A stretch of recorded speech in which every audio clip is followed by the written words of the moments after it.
Oke, kok. Ini saya bikinkan untuk riset mudahnya saham ya. Daripada aku beli saham tidak jelas laporan keuangan riwayat keuangannya. Seperti ini contohnya ini. Ini kalau kita cari satu-satu ini akan sangat melelahkan kita. Ini hanya 2 kali klik aku bisa dapat data ini. Ini aku bisa lihat indikatornya ini. Kenapa ini penting? Ini penjelasannya ini. Ya, penting diperhatikan. Kalau dia di sini memenuhi syarat ini akan putih seperti ini berarti bagus ya. Nanti berapa indikator yang bagus dengan yang tidak nanti akan kelihatan di bawah sini. Ini rekapnya. Nanti aku sempat baca-baca daripada aku beli saham banyak merugi. Nah, di sini nanti rekapannya ini di bawah yang kotak ini. Ini kodenya misalnya contoh ya, ini kan saya udah coba nih. Harga saat ini 810. Ini saya jelaskan ya. Terus kategorinya, nah kategorinya aku nih perhatikan nih kalau cup kecil berarti kan mungkin kurang liquid ya, mau jual mungkin agak lambat ya. Kalau dia ketemu cup besar atau blue chip ini kan mudah dijual, mudah cair lah. Nah dari harga ini, kau nanti bisa dihitungkan ini hitung harga wajarnya ini berdasarkan ini rumusnya, berdasarkan metode Benjamin Graham. Ini kalau orang bilang bapaknya investor, value investor lah ya. Cuma kalau rumusnya Benjamin Graham ini lebih ke perusahaan-perusahaan stabil. Kan bagus ya, kita beli perusahaan-perusahaan yang stabil. Ini kalau kita lihat, bisa dilihat di sini pendapatannya. Kuartal 1, kuartal 2, kuartal 3, sampai seterusnya setiap tahunnya. Nah, 2024 aku bisa lihat nanti. Ini 2021. Yang merah ini artinya dia rugi. Ya, negatif pendapatannya. Nah, nanti dari tahun-tahun sebelumnya apakah perusahaan ini konsisten menghasilkan keuntungan atau banyak ruginya? Nah, itu bisa timbang masing-masing ya. Nah, bagaimana menggunakan alat ini? Ini sangat mudah. Ini mungkin yang termudah dari yang termudah lah yang saya bikin khusus untuk aku ya. Ini kita masuk pertama ke Stockbit. Misalnya kita mau lihat riwayat apa nih? Bank BCA ya. BBCA Stockbit. Kita ngambilnya data di Stockbit karena Stockbit ini menyediakan data yang lengkap ya. Nah, kita lihat ini Stockbit Bank BCA, kita masuk saja. Coba. Ini sudah masuk, ini belum ya. Ini belum login saya ya. Nah, kalau kita belum login, kita hanya bisa melihat seperti ini. Tapi kalau misalnya kita sudah login, key startnya ini akan muncul. Ini kan tidak ya, tidak muncul kan. Nah, kita login dulu. Diminta login ke akun saya. Nah, sudah. BCA, nih ya, Bank BCA ya.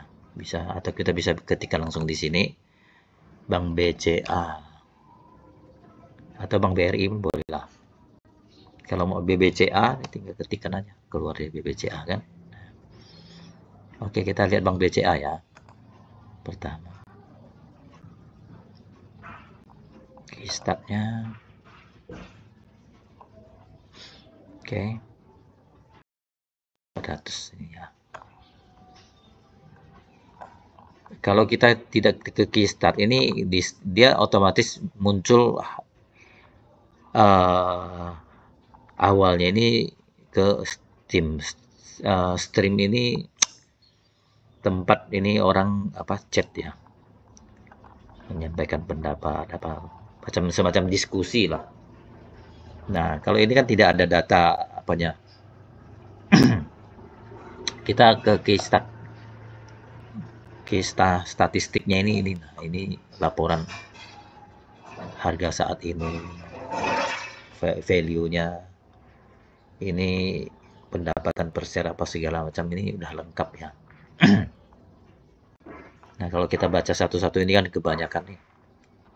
Kita hanya perlu sekali klik ini kita blok dulu ya. Semua. Ctrl C ya, itu sama dengan copy. Sama dengan menu ini. Klik kanan, nah, copy sama. Mudahnya Ctrl C. Kalau saya langsung pakai keyboard sini Ctrl C. Kembali ke file ini. Nah, kok perhatikan ini masih it semua kan? Nih. Nah, kalau saya ekstrak datanya ini, klik ini aja. Dia proses. Nah, ini udah berubah Bank BCA. Bank BCA ini indikator yang oke nih, lihat nih. Nah, indikator ini yang merah-merah ini berarti tidak memenuhi syarat idealnya lah ya. Ini tidak memenuhi syarat ideal karena kemungkinan juga karena dia perbankan ya. Mungkin tidak memperhatikan ada faktor-faktor yang tidak sesuai untuk perbankan. Tetapi secara garis besar ini kita dapat semua data laporan fluktuasi keuangannya dari 2018 sampai 2024. Nah, ini kan kita lihat ya. Pendapatannya stabil, tidak pernah rugi nih perusahaan nih. Terus harganya saat ini 10.000. Nah, ini kategori blue chip nih, kan? Enak kan kalau udah lihat kayak gini. Nah, aku mau beli harganya ini kemahalan apa enggak juga ini. Kita bisa lihat ini. Nah, dia ini harga sebenarnya 4.000 lebih. Kenapa jadi 10.000? Karena masyarakat sangat percaya dengan Bank BCA. Sehingga penghargaan terhadap BCA ini, walaupun dia mahal, orang beli terus. Tinggal kita yang mau ngambil risiko apa enggak nih. Nah, jumlah indikator yang oke nih, ini ya, ada 9. Ya, dari 10 indikator. Dari 10 ya. 56% yang oke ya. Ini masih ada keliru rumus, nanti saya perbaiki ya. Ini untuk coba kalau lihat ini ada book value-nya apa pun ada nih ya. PBV-nya ini udah 5 kali. Berarti 5 kali lebih mahal daripada harga yang sebenarnya ya. 5. Pernya berapa nih? 23, ini tinggi sekali kan. Ini idealnya ini 10 sampai 20 lah. 20 kali ya. BBV idealnya di bawah 3. Ini kan udah di atas ya. Ini juga bisa menunjukkan ini kemahalan ataupun yang penghargaan masyarakat ini terhadap BCA ini bagus. Kita coba sekarang ambil lain ya. Nah, kalau misalnya mau simpan ini nanti data ini mau dipakai nanti kan, bisa klik aja simpan. Nah, dia kan simpan sini nih. Tadi kan ITMA kan, ini yang kedua BCA nih. Nah, dia akan menunjukkan nih diskonnya ini. Ternyata dia bukan diskon. Kalau dibeli ini harga sebenarnya ini, tinggal rela enggak kau nih mau beli harga segini nih. Kan enak melihatnya ini daripada tidak kita beli sesuatu tidak tahu riwayatnya. Kalau kita mau tahu riwayatnya satu-satu, kita ngoprek ini kan capek sekali ya. Sekarang kita lihat apa lagi misalnya ya.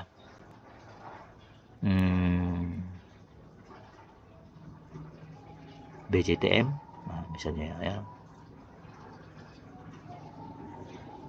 Nah, BJTM bagaimana? Kita coba lihat ya. Sama ini keduanya lari ke start ya. Kita ambil datanya ini, klik, blok, udah semua, Ctrl C, ke sini, file kita. Nah, kembali ke halaman 2 ya, ini ya set 2 ya, karena di sini ya, ekstrak data, BJTM, harga saat ini 555, harga wajarnya 1.200. Nah, ini lihat kondisi keuangannya, sehat sekali nih bank ini. Ini contoh ya. Ini kalau aku nih punya ada saham yang aku tahu informasinya ini tidak sangat perlu di blacklist, masukkan aja ke blacklist ini yang set merah nih ya. Contoh nih, karena di sini ini kan hanya contoh ya. Di sini keluar blacklist, ini peringatan nih. BJTM ini blacklist. Ini contoh. Nah, kalau ini mau disimpan, simpan. Nah, BJTM udah tersimpan nih. Nah, pada saat nanti udah banyak ini, aku mau lihat apa mana yang mau dipilih, diskon yang besar atau indikator yang banyak yang oke, atau apa terserah. Kan ini pertimbangan masing-masing ya. Tapi setidaknya kita udah punya gambaran berapa indikator yang oke, diskonnya berapa besar, kesehatan keuangannya yang paling oke yang mana. Itu kan banyak faktor yang masing-masing individu yang pertimbangkan ya. Atau kita juga bisa melihat di Stockbit ada scanner ini untuk men-scan ya kondisi terakhir pada saat inilah ya, emiten mana yang misalnya paling tinggi membagikan dividen ini ya, tuh kelihatan ya, atau paling tinggi membagikan paling tinggi high volume breakout ya, paling tinggi diperdagangkan nih Adaro gitu kan. Kalau kita mau melihat, oke kita coba lihat Adaro ya, bagaimana kesehatan keuangannya dan lain-lain indikatornya. Nah, ini. Oh iya ya, klik kanan open new tab, dia lari ke sini. Tadi kan di sini nih. Nah, misalnya INKP, klik kanan open new tab. Nah, dibuka di sini nih. Ya, ini Adaro. Key startnya kita lihat ya. Adaro ini naik ya. Naik daun dia. Kita lihat apakah ini layak beli. Udah kita Ctrl C, lari ke sini, masukkan ekstrak datanya. Adaro, nah ini dia. Harga saat ini 3.000 lebih. Ini harga wajarnya 8.000 lebih. Tapi yang dulu-dulu dia pernah merugi tahun 2019, tahun 2020. Ini sehat nih keuangan ini. Tidak banyak merah. Ini agak lumayan stabil lah ya. Ini kat blue chip ya, Adaro ini. Nah, kalau mau disimpan ini skornya 53% ya. Lumayan kan? Simpan. Nah, ini jadi pertimbangan nanti. Apakah mau di eksekusi apa tidak nanti kan? Enak kan kok? Ini saya pakai sendiri, tapi cara yang dulu yang saya tunjukkan itu kan saya sendiri yang mengerti. Nah, sekarang saya bikinkan untuk aku supaya gampang ya. Contoh lain apalagi nih, misalnya nih, tadi ini kan tadi saya pakai high volume ya. Atau yang PBV yang paling murah nih. Nah, kok bisa ambil nih? Ini mungkin orang-orang pilih. Ini VIN ini apa bagus apa enggak? Ini tuh PBV-nya 17 ini ya. Nah, kalau misalnya mau cari yang murah. Murah ini bukan berarti benar-benar murah ya. Bisa karena memang tidak dihargai oleh masyarakat. Sehingga PBV-nya rendah. Dan misalnya kita ambil lah CCSI ya. Ini contoh. Ada banyak yang pertimbangan kita. Preferensi atau pertimbangan kita masing-masing. Tapi setidaknya ini akan meringankan aku merisetnya ya, untuk mengekstrak data ini ya. Kita ini banyak sekali yang merah nih, bahaya nih, kecil ini CSSE, harga saat ini 250, harga wajarnya udah tidak wajar nih, merugi. Apakah aku kalau spekulasi hanya melihat BBV-nya kecil lalu dibeli? Nah, ini akibatnya nih, saham yang aku beli itu jadi merugi terus, tidak naik-naik, itu digoreng orang, naik sedikit aku beli berharap dia bisa cuan sedikit-sedikit. Nah, itu yang banyak orang terjebak seperti ini. Oke kok ya, saya kirim untuk aku nih, aku bisa pakai nanti. Kalau ada yang tidak jelas nanti tanyakan ke saya ya. Oke, kamcia, terima kasih.